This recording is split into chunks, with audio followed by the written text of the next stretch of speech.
Hola y bienvenidos a esta nueva edición de Puntos de Vista. Les saluda Wu Shuoyu desde nuestro estudio en Beijing. La pandemia de COVID-19 sigue azotando el mundo, amenazando la vida de la gente y golpeando la economía mundial. Hoy en el estudio me acompaña mi colega de CGTN en español, Daniel Triado, quien nos presentará las últimas informaciones sobre los brotes del nuevo coronavirus, tanto en China como en el mundo. Y después haremos un enlace con nuestra comentarista Zhou Jiaokui para conocer más de cerca las medidas que están tomando el gobierno central y los gobiernos locales de China para la recuperación económica. Hola Daniel, bienvenido una vez más a Puntos de Vista. Hola, muchas gracias, un placer. Muchas gracias por venir. En las circunstancias de la expansión de la pandemia de COVID-19 a nivel mundial, en primer lugar, ¿podrías presentarnos la actual situación al respecto según las últimas novedades publicadas por la OMS u otras organizaciones internacionales? Para empezar, me gustaría empezar con una noticia positiva. Hace muy poco, recientemente, tuvo lugar el evento One World Together at Home, un mundo juntos en casa, organizado por la Organización Mundial de la Salud, de espíritu similar al histórico Live Aid de 1985. En él actuaron artistas de fama mundial desde sus casas y se recaudó, según dijo el mismo director general de la OMS, unos 127 millones de dólares, 55 de los cuales irán al Fondo de Respuesta Solidaria de la OMS. Dicho esto, cabe recordar que hasta la fecha ya el nuevo coronavirus ya ha infectado a unos 2,5 millones de personas en todo el mundo. En muchos países existe ahora el debate sobre la velocidad de las medidas de desconfinamiento, a ralentizarse ligeramente, y cabe enfatizar ligeramente, el número de víctimas mortales.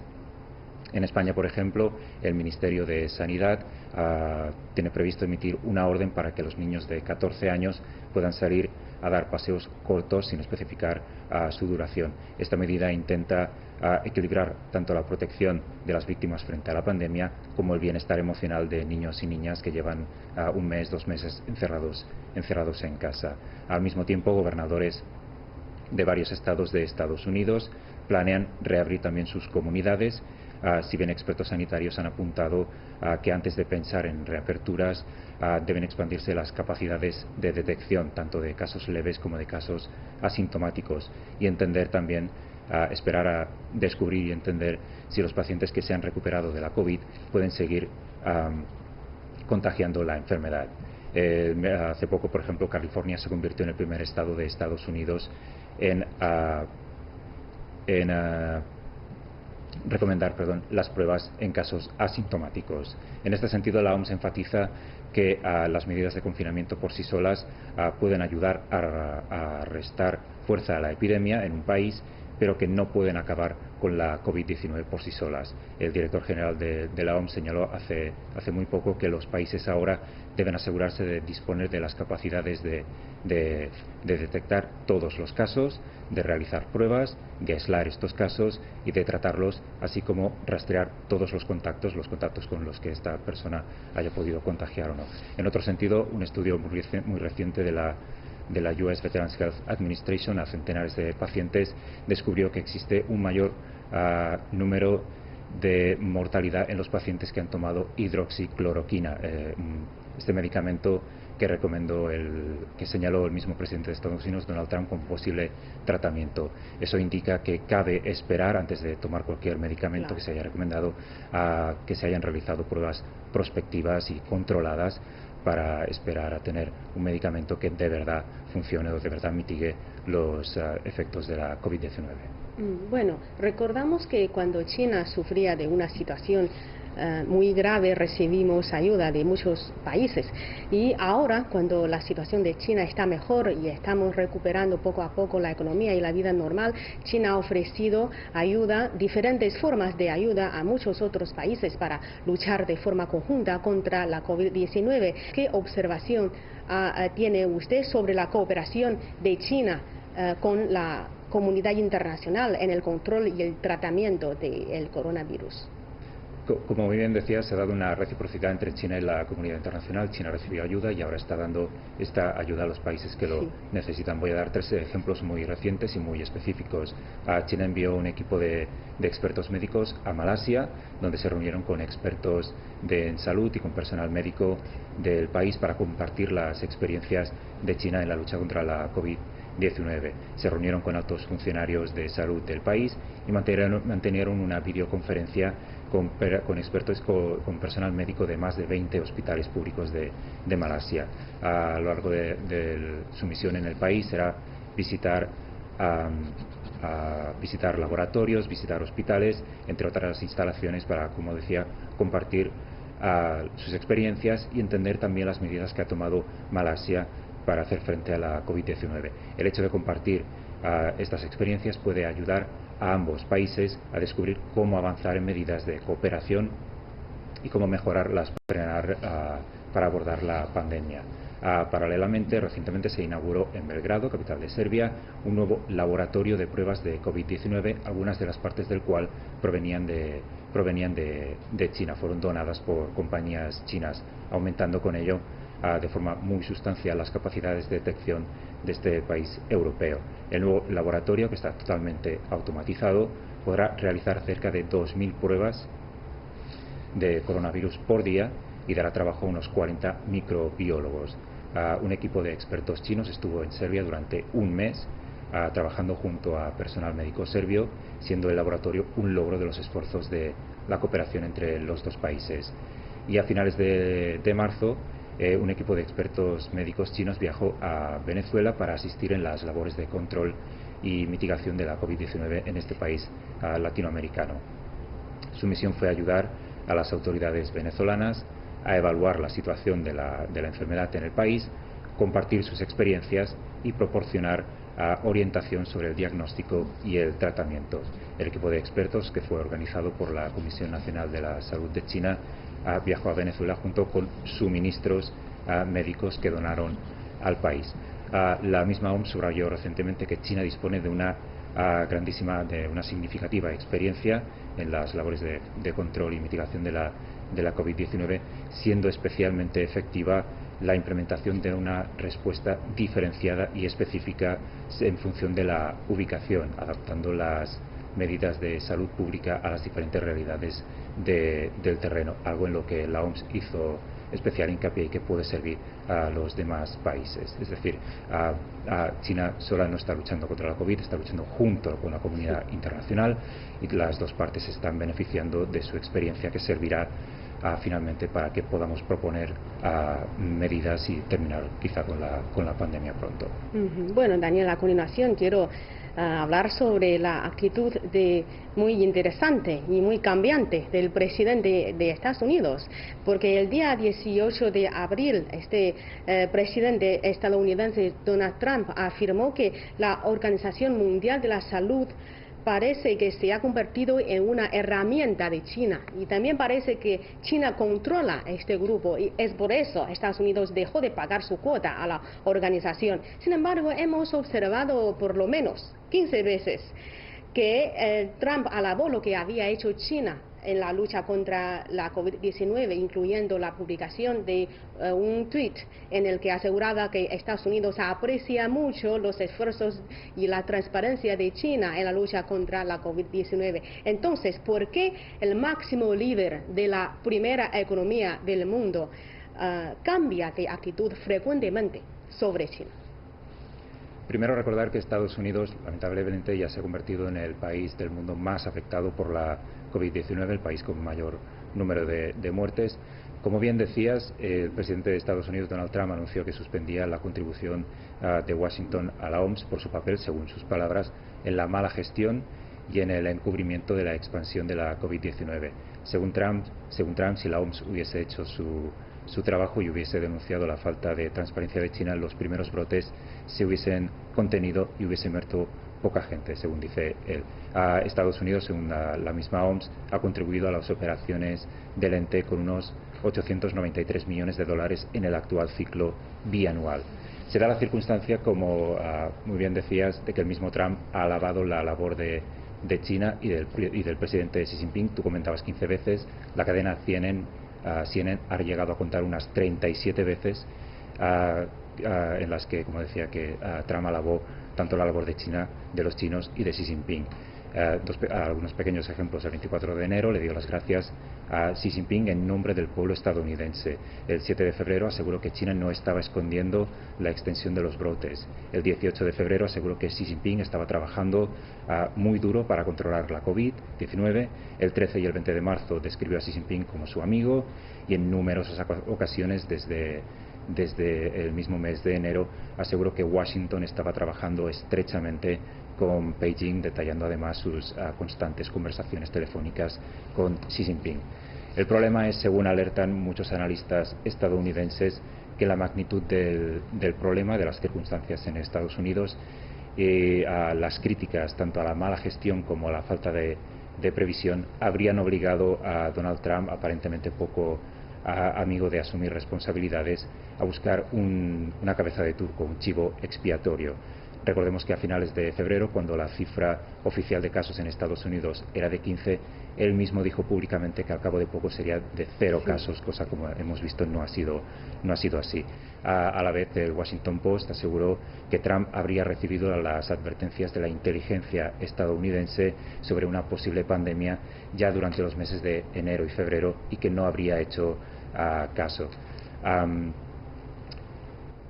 Trump podría estar intentando evitar asumir responsabilidades, como decía, desviando la culpa hacia otros, y en este contexto se incluye la insistencia de describir el virus como chino o de hablar de de teorías que han sido refutadas. Además está el caso de las próximas elecciones en Estados Unidos, en las que se enfrentará el ex vicepresidente Joe Biden, e intentaría describir a Biden como amigo de China e intentar con ello impulsar sus bases.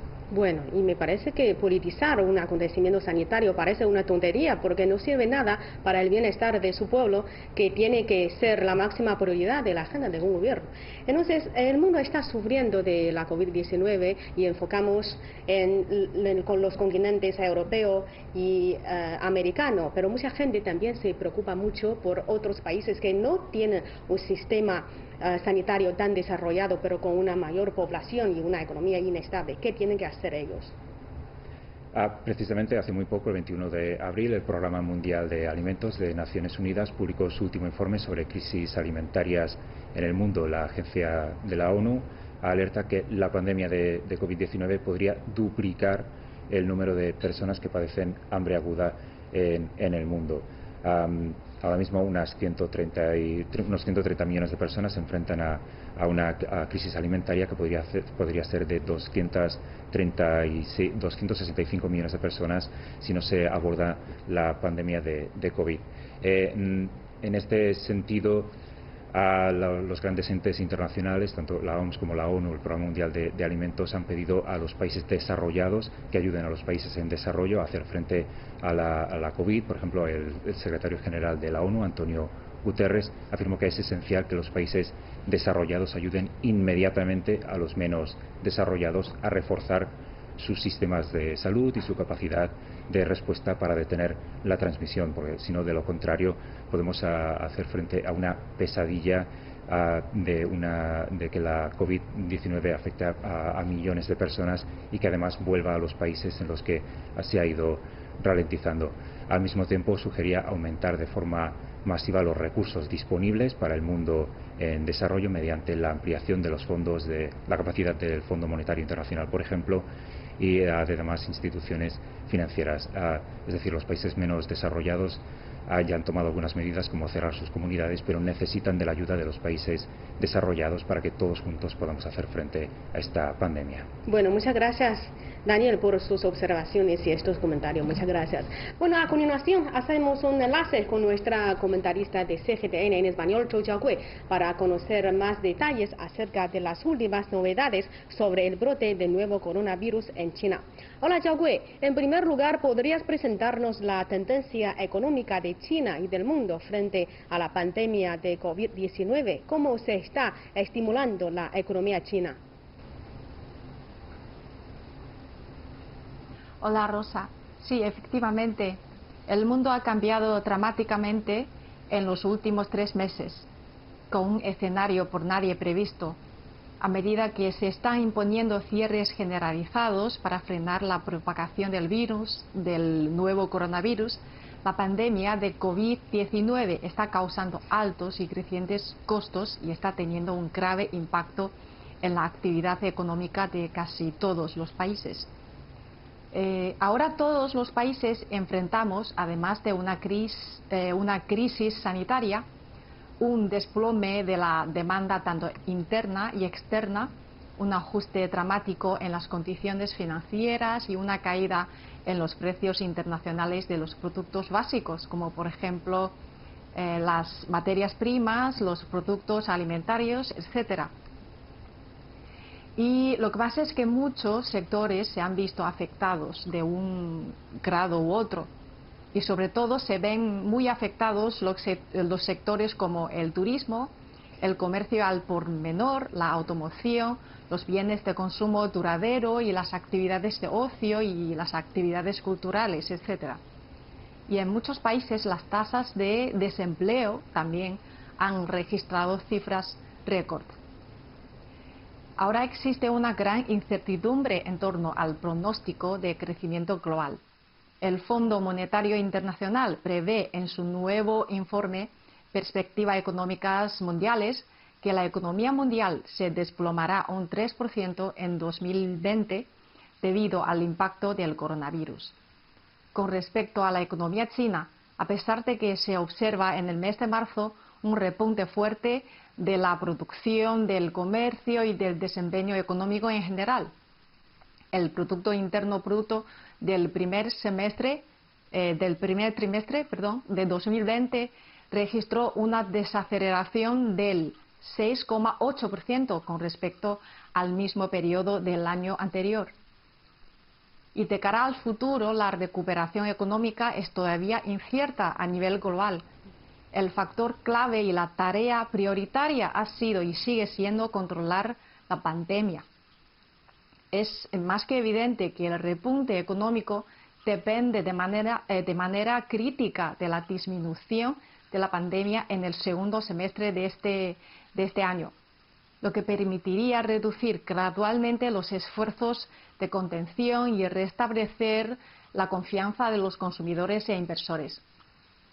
El FMI proyecta que si la pandemia desvanece con el apoyo de las políticas públicas, el crecimiento mundial se recupere al 5,8% en 2021.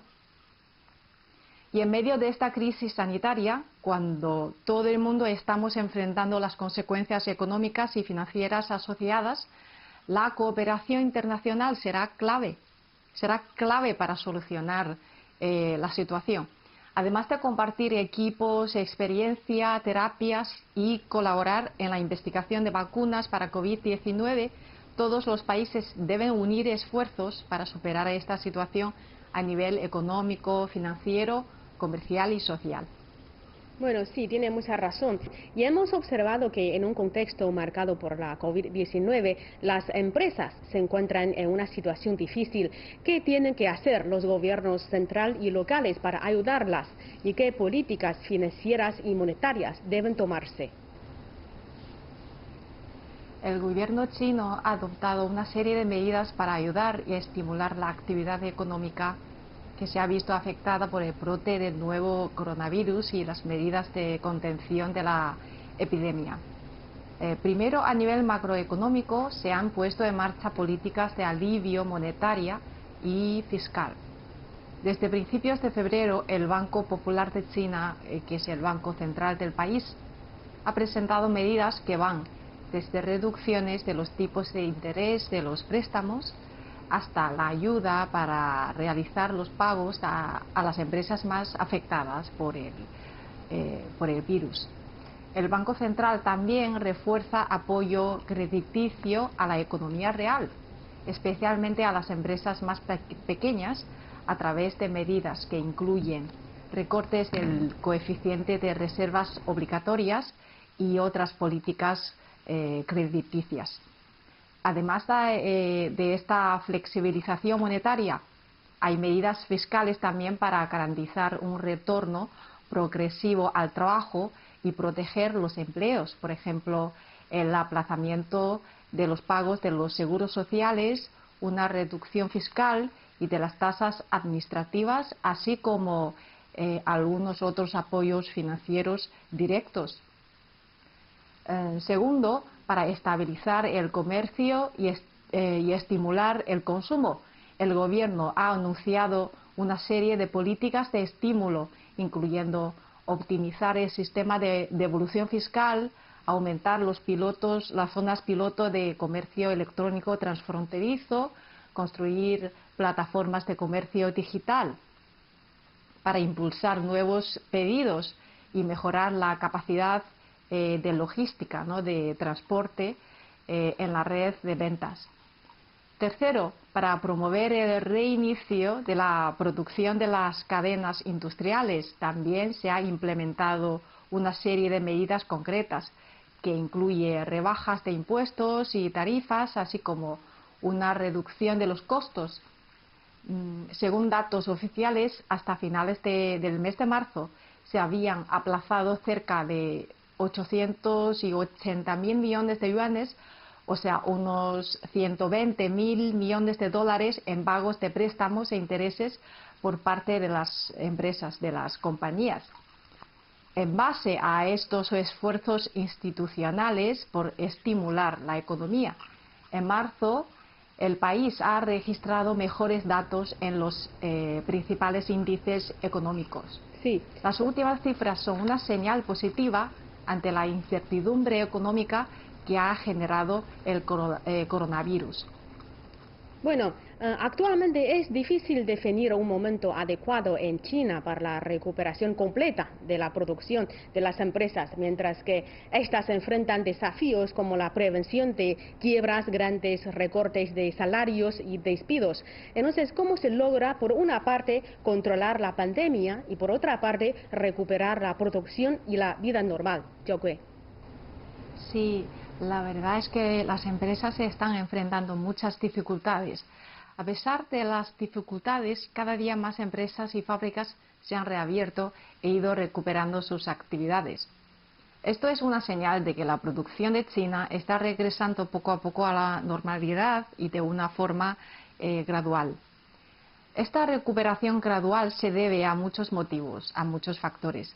Se debe al control de la epidemia a nivel nacional, se debe al control efectivo de la epidemia, y se debe a los paquetes de ayudas gubernamentales, y también se debe a la moral alta que mantenemos al superar la situación difícil nunca vista antes, al haber superado todas estas dificultades. Al mismo tiempo, no podemos ignorar que la recuperación económica se nos acerca mostrando nuevas tendencias, o sea, no de la forma anterior ni convencional. Por ejemplo, se observa una mayor aplicación de nuevas tecnologías en los procesos productivos tradicionales y en otras actividades empresariales. Por ejemplo, los brazos robóticos, los drones agrícolas, los tractores sin conductor y los sistemas que operan en la nube y otras aplicaciones basadas en la computación en la nube, etcétera, han contribuido a la recuperación de la producción y el trabajo, al tiempo que disminuyen riesgos de contagio de la enfermedad. Frente a las medidas de contención, muchos negocios, por ejemplo los restaurantes, las librerías y las tiendas físicas, se han iniciado innovando sus métodos y estrategias de venta. Colaboran con plataformas de repartición a domicilio o organizan transmisiones en vivo o otras actividades en línea o en las redes sociales para promocionar y vender sus productos que antes vendían en las tiendas físicas. Y a nivel de la vida de los ciudadanos, muchas personas han vuelto al trabajo mientras algunas teletrabajan desde casa. La mayoría de los alumnos todavía no han vuelto al campus, pero estudian a distancia a través de cursos virtuales organizados por las autoridades educativas. Y la gente hace las compras cada vez más a través de las plataformas de comercio electrónico para evitar ir a los supermercados o a las tiendas físicas. Lo que quiero enfatizar aquí es que estos nuevos cambios muestran nuevos signos. Cabe destacar que en medio de la contracción en general de las actividades económicas, el comercio minorista por Internet, al contrario, ha registrado un incremento del 10% en sus ingresos durante el primer trimestre. La producción manufacturera de alta tecnología creció alrededor del 9%. Y los sectores de la electrónica, las telecomunicaciones y la robótica industrial también se encuentran al alza. Todo esto muestra que el modelo de crecimiento económico se está actualizando en tiempos de coronavirus. Y creo que se van a producir importantes cambios estructurales a largo plazo, porque ya no vamos a regresar literalmente a la situación antes del brote epidémico, porque nos estamos acostumbrando a una nueva forma de vida, nos estamos acostumbrando a un nuevo estilo de trabajo, aún más cómodo y más eficiente.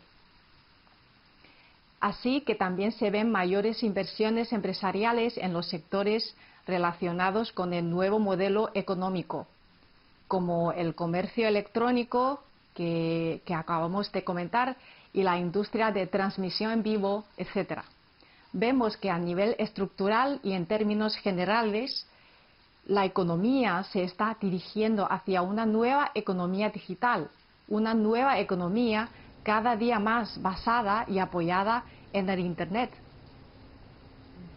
Bueno, muchas gracias, Xiaokui, por estas observaciones interesantes. Y por último, también queríamos saber que la recuperación de la economía china inyectaría nuevo vigor a la economía mundial. Sí, con la reanudación de la producción industrial nacional y el retorno a la normalidad de la vida diaria de las personas, el fuerte mercado interno de China ha liberado su potencial. El desempeño económico de China en marzo ha sido claramente mejor que el de los 2 primeros meses del año y se espera una mayor recuperación en el futuro. Mientras que el FMI prevé un crecimiento cero o negativo para muchos países y mercados, proyecta un crecimiento positivo para China en este 2020 y un crecimiento del 9,2% para el próximo año 2021.